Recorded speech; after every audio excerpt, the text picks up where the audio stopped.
Nakita nyo ba itong old na balitik sa gilid ng kalsada?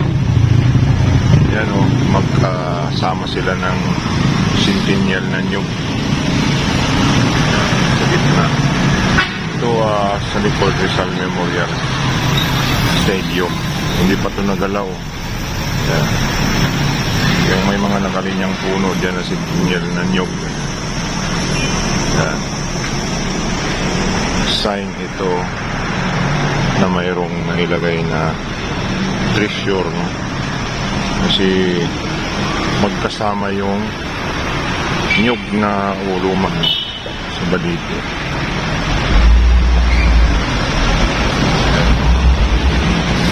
Sobrang taas na yung nyug na yun. Gilid ito ng garrison ng mga Japanese Imperial Army noon. Itong Rizal Memorial, no? Old ito na na stadium.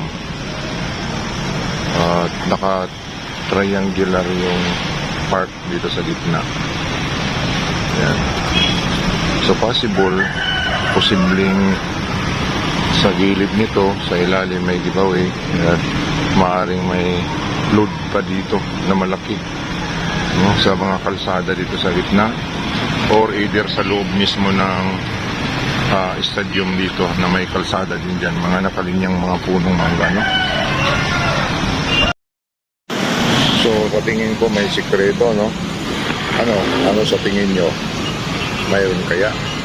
Possible kasi ito ay garrison ng mga Japanese Imperial Army at bago pa ito naging garrison, ito ay hawak na ng mga Kastila noong unang panahon.